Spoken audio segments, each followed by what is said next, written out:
Dal len ak jàmm. Bienvenue dans votre podcast Sutura, qui veut littéralement dire la discrétion, écrit et réalisé par Warha.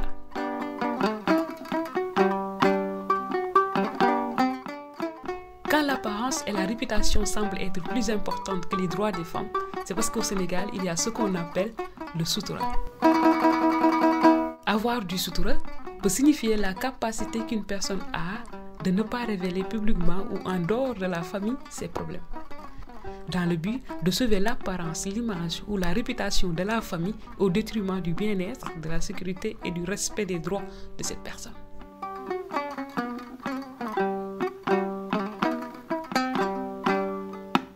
Au Sénégal, l'élimination des violences basées sur le genre demeure l'un des défis majeurs.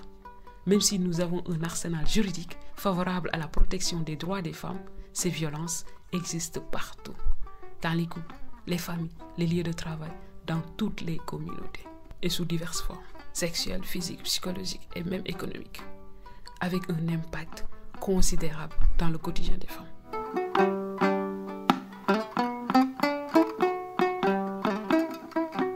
Même si les conséquences de cette violence peuvent être fatales, le Sutura dans ces circonstances implique la pudeur, la retenue et le silence. Ce podcast va donner de la voix au Sutura qui semble encourager les violences basées sur le genre au Sénégal.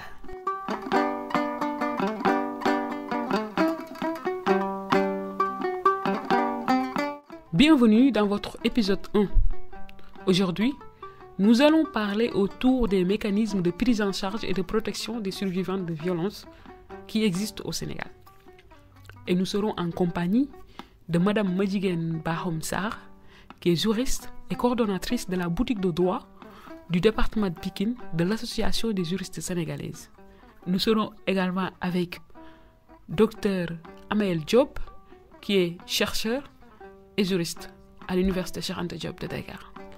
Nous serons enfin avec Ndeye Khady Ndiaye, qui est spécialisée dans la prise en charge psychosociale. Comme vous le savez, le Sénégal fait partie de ces pays qui manifestent une volonté réelle de faire de la lutte contre les violences faites aux femmes une priorité. L'État du Sénégal ne cesse de mettre en place des lois qui protègent les femmes. Mais en réalité, ces lois semblent ne pas être efficaces parce que leurs pratiques font défaut. Par exemple, on peut citer ce protocole de Maputo qui a été ratifié sans réserve par l'État du Sénégal et qui n'est pas du tout pratiqué. Donc tout ceci font que aujourd'hui, pour beaucoup de questions, pour beaucoup de raisons, les femmes restent toujours aussi vulnérables.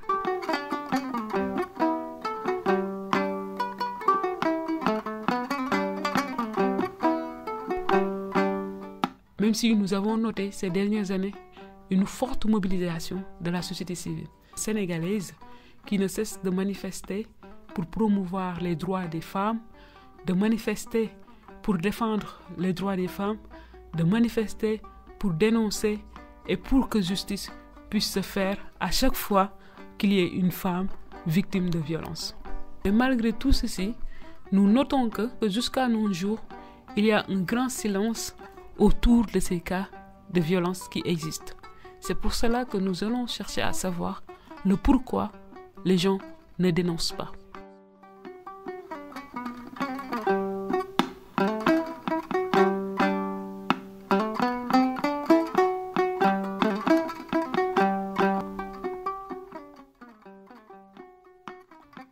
Je m'appelle Amael Diop, je suis juriste de formation, enseignante-chercheur à la faculté des sciences juridiques et politiques de l'université Cheikh Anta Diop de Dakar.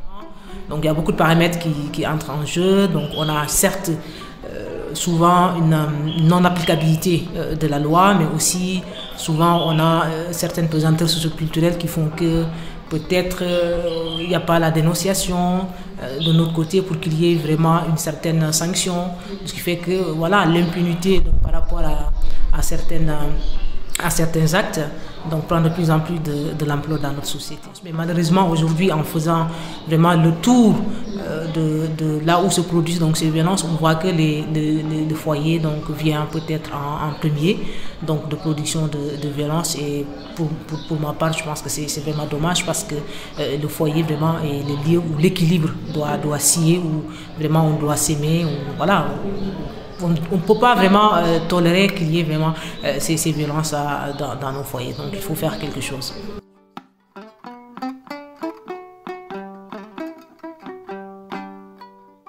Et même si certaines parviennent à dénoncer, beaucoup ne vont pas jusqu'au bout. Elles s'arrêtent souvent en cours de route. Qu'est-ce qui explique cette attitude? Est-ce que c'est parce que, comme certaines le disent, le temps de la justice n'est pas le temps des hommes? Ou est-ce que c'est parce que nos réalités socioculturelles n'encouragent pas souvent ces poursuites judiciaires? Je dis que les femmes victimes de violences, la plupart des cas, elles ne poursuivent pas le dossier jusqu'à aboutissement.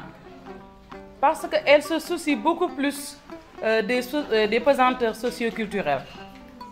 À chaque fois, elles entament une procédure, mais au beau milieu, elles laissent tomber en disant que voilà, elles ne veulent pas être la risée de tout le monde, elles ne veulent pas souiller le nom de leur famille, etc., etc. Et finalement, les violences restent impunies. Plusieurs fois, je reçois des cas, on entame le signalement, jusqu'à ce qu'il reste maintenant de procéder à l'arrestation, et il désiste. Et quand je porte le dossier, voilà, moi aussi je suis stigmatisée. Par rapport au désistement, c'est toujours li ñuy wax rek méconnaissance bi, stéréotype yi, gis-gis bi la. On a des croyances, on a des considérations. On est dans une société patriarcale. Avant, c'était une société matriarcale avec les linguères et autres. Mais njëmbat ndate yàlla et autres, mais léegi société bi ñu yor dafa changer. C'est une société patriarcale. Et société patriarcale aussi dafa jox beaucoup de puissance, beaucoup de prérogatives aux hommes. Reléguer souvent la femme au second rang. Et il faudrait que tay ñu jogat delu wat suñu société bi ñu amone. Motax ma nan suñu aada ak cosaan amna lu ci baxone. Donc nañ ci delu wat ressourcé wu xamna jigen yag na am place am. Vous l'avez dit, nos réalités socio-culturelles, plus particulièrement le sutura, qui est aujourd'hui un facteur. Moi, je prends le sutura comme un facteur favorisant des violences. Pourquoi les gens n'en parlent pas? Parce qu'on doit tout simplement avoir du sutura, en fait. Oui, c'est vrai que nous avons des valeurs. Hein. Nous vivons dans une société où les valeurs vraiment sont ancrées en nous. Certes, vous venez parler du sutura. Oui, il y a certaines violences qui se produisent dans nos foyers. Bon, on ne dénonce pas parce que derrière, bon, il y a ce qu'on appelle le sutura. Derrière, bon, il y a nos mamans qui disent, écoutez, on ne peut pas aussi traduire, peut-être si le mari qui est la cause donc, de ces violences-là, traduire un mari devant la justice, c'est très mal vu donc, par la société. Ça aussi, c'est des pesanteurs socioculturels pour ma part qu'il faut se départir. Parce que, comme je l'ai dit tout à l'heure, la violence n'a pas vraiment sa place dans nos sociétés, vraiment a fortiori dans nos foyers. Donc, ces personnes qui commettent ces violences-là, elles doivent savoir que ces actes-là ne sont pas normaux. Ce ne sont pas des actes à commettre. Ils doivent être vraiment mis devant les responsabilités. Et pour que ces gens-là soient mis devant les responsabilités, il faut qu'il y ait une dénonciation, forcément. Forcément, il faut dénoncer. Donc oui, le sutura, mais quand même, je pense que ce sutura, bon, je sais pas si ça va très loin aussi, ça va créer peut-être des conséquences désastreuses pour la famille et pour la femme aussi, parce que elle va vivre des violences, elle va se taire, elle va emmagasiner, elle va souffrir. Et quand la femme souffre, c'est toute la société qui est touchée.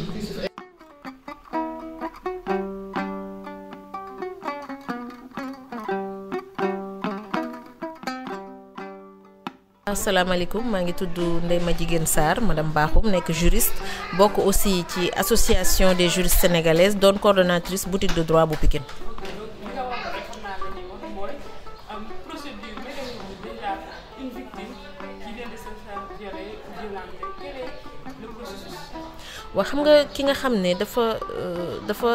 dañ ko sàkku kooku dafa soxla ñu déglu ko ñu dalal ko ñu defal ko ci noonu nag association des juristes sénégalaises pour mën a apporter assistance bépp victime dafa teg en place boutique de droit nag bu victime bu fa ñëw seet si ñu dinañ la dalal defal la ubbil la fiche pour mën a la suivre sa dossier ci noonu nag am na prise en charge bu holistique mooy que ne dañu jël lépp luy jëm ci aspect prise en charge muy sa wàllu wér-gu-yaram muy sa wàllu xel muy sa wàllu gunge la ci wàllu social mais aussi wàllu yoon li ci yoon teg yëpp ñu jàppale la ci gunge la ci si noonu nag pour loolu mën a am dañ la koy defal gratuitement te doo ci fay dara ndax association des juristes sénégalais dafa teg ay politique ak ay mécanismes ak ay partenariat pour que victime bu ñëw rek li nga xam ne soxla na ko ci prise en charge mu mën ko am tey victime bi nga xam ne dañ ko sàkku soxla na médecin xool ko pour médecin boobu xool ko am na partenariat yu ñu teg ak les structures de santé ba victime bi bu ñëwee dinañ leen defal référencement ñu dem ñu ko xool leen defal leen médical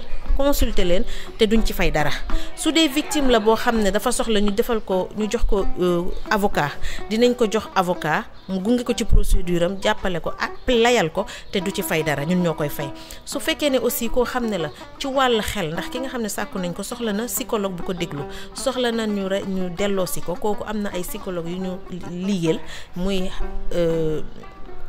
Ségid wala muy House of Hope wala muy kër Marietou ak Talatay Nder pour jàppale jigéen ñi donc yooyu yëpp di ay structures yoo xam ne dinañ gunge ki nga xam ne victime la pour mu mën a amaat cette estime en soi parce que njeexital bi souvent su amul jàppale bi amul gunge bi rek day am loo xam ne day wàññeeku ci moom donc li nga xam ne daal soxla na ko yëpp association des juristes sénégalaises dina ko ci jàppale gunge ko ci te du ci fay dara.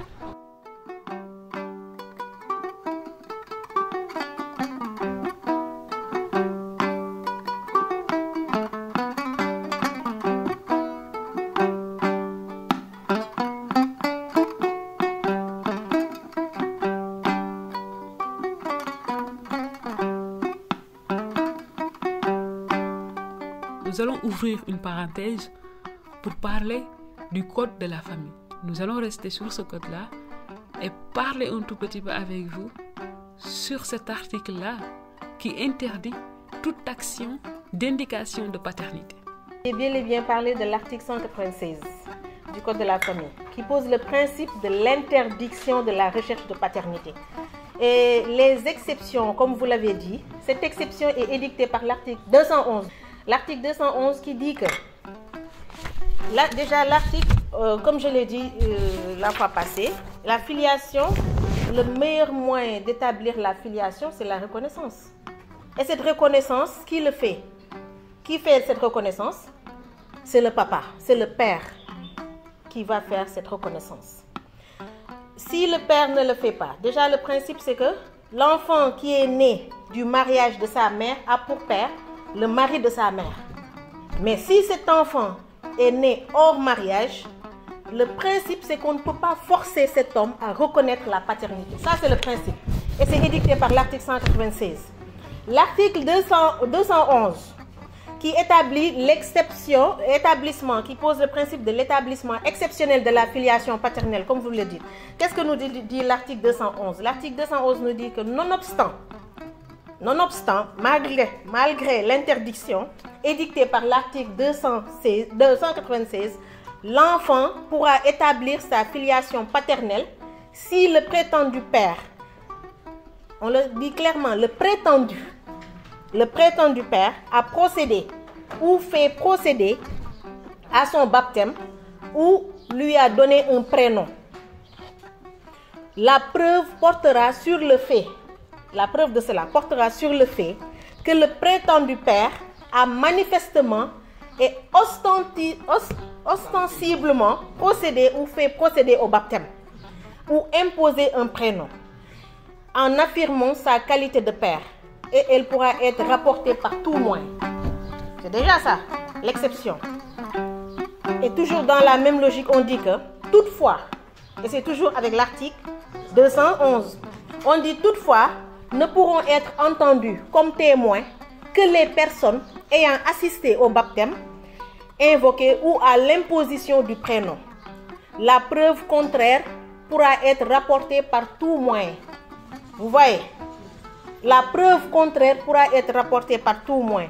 Le seul fait que le prétendu père ait procédé au baptême de l'enfant ou lui ait donné un prénom n'entraîne pas pour lui renonciation au bénéfice des dispositions du titre 3 du livre 5. On veut dire lan lañ bëgg a wax foofu mooy article 196 dane doom bu judduwul ci sëy mënuñu forcer baayam mu reconnaître ko ñu ne waaye teg nañ article 211 ne exception la bu fekkee ne baay bi ñu wax ne moo jur moo ngénte wala moo joxe tur te ñu ne baay boobu mën nañu prouver loolu par tout moyen mooy ña ñëwoon joxe ci tudd bi ne andi nañ xaat baay bi kat nee na nañ ko tuddee nii mais ñu ne loolu même bu amee te ñi ko mën a prouver mooy ña ñëwoon ca ngénte la rek fekkee imposition joxe tur boobu mais ñu ne waat malgré loolu noonu ñu may ko ku jigéen ki ku góor ki yoon wax may na ko la possibilité encore mu contester waat loolu gis nga loolu gis nga cette divergence. Donc déjà il y a contradiction. On pose le principe que fi ñu bëgg a waxee mooy le législateur foofu y a pas une protection ce vœu de protection bi ñu doon wax foofu que ne loi bi dafa ñëw pour protéger jigéen ak xale comme il le faut dafay des ci article 196 parce que boo nee xale bi juddu ci sëy xale bi judduwul ci sëy papam forcé wuñ ko mu reconnaître ko déjà y a une discrimination même bu ñu defee test ADN bi prouvé que ne deret bi benn la mais mënoo ko forcer pour mu joxe tur santam li ñu bëgg wax mooy de science dafa évoluer et le droit doit évoluer avec test ADN tey mën na dem ba ci dans la génétique on utilise beaucoup la génétique donc discrimination bi ñuy wax foofu la amee son sens tey bu fekkee ne dañ la naan même boo defee test ADN mënoo forcer kii pour ne ko mooy joxe santam force est-ce que foofu amul discrimination parce que test ADN c'est pas donné à tout le monde l'État ne donne à personne les frais du test ADN c'est à 350 000 francs. Nous ce qu'on fait dans les boutiques de droit dans la pratique que nous faisons quand il y a de ces genres de cas dañuy woo ko góor gi waxtaan ak moom waxtaan lañ mën médiation mënuñu ko forcer waxtaan ak moom inciter ko à ce que mu dem def test et demander au juge personne ne peut forcer un homme à se soumettre au test ADN. Ça c'est une discrimination tey lu la yoon wax mooy bu fekkee ne ku góor ki dafa taxaw fi mu taxaw ne jurul moo bañ te yoon wane test ADN bi wane ne moo ko deret bi benn la moo procédé woon ngénte beeg yooyu liñ ko jox mooy pension alimentaire pension dundal ba mu am 18 ans mu yem fa mais mënuñ ko forcer mu joxe santam.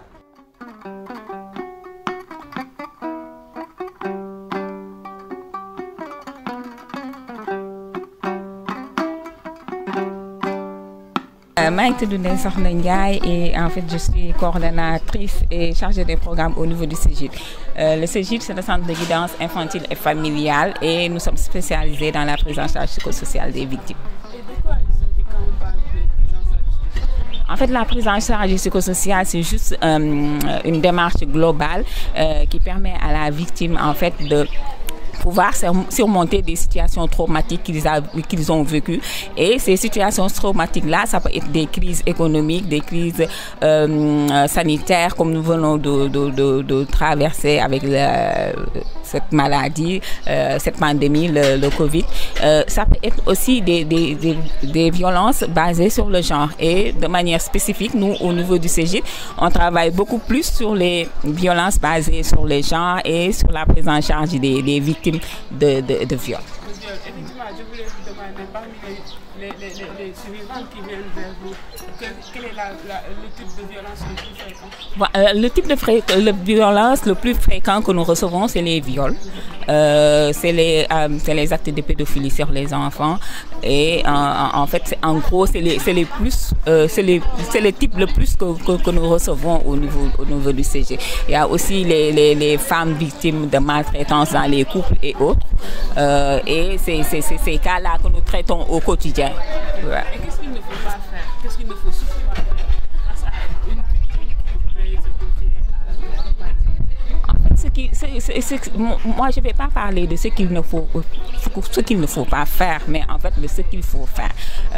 La première chose à faire face à une victime, que ça soit victime de viol ou autre chose, c'est d'abord de le mettre en confiance, que la personne soit rassurée, qu'il sait que la personne sait qu'elle a en face d'elle une personne à qui elle peut se confier, une personne qui peut l'aider, qui peut l'orienter, qui peut l'accompagner. Parce que les victimes, c'est de ça qu'elles ont besoin, d'une personne de confiance qui peut les orienter par rapport à la situation qu'elles vivent, en fait.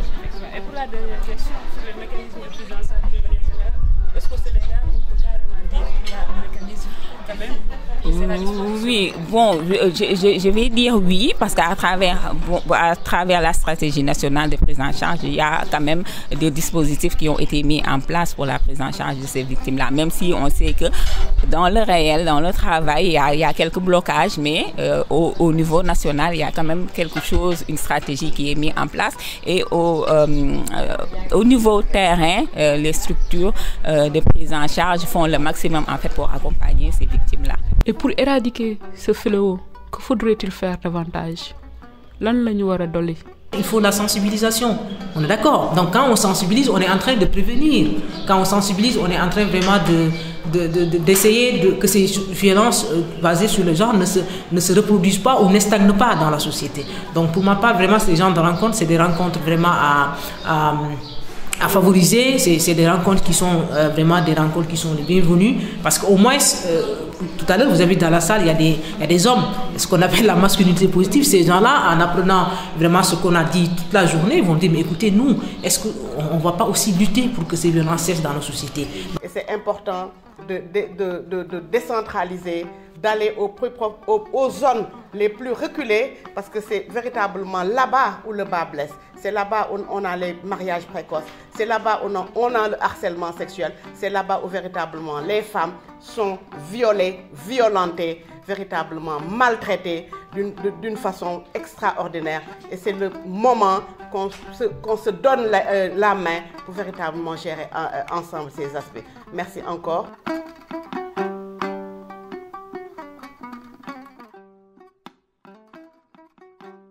Votre podcast a été réalisé avec le soutien de l'Africa Women's Journalist Project, en partenariat avec l'International Center for Journalists et avec le soutien de la Fondation Ford en Afrique de l'Ouest.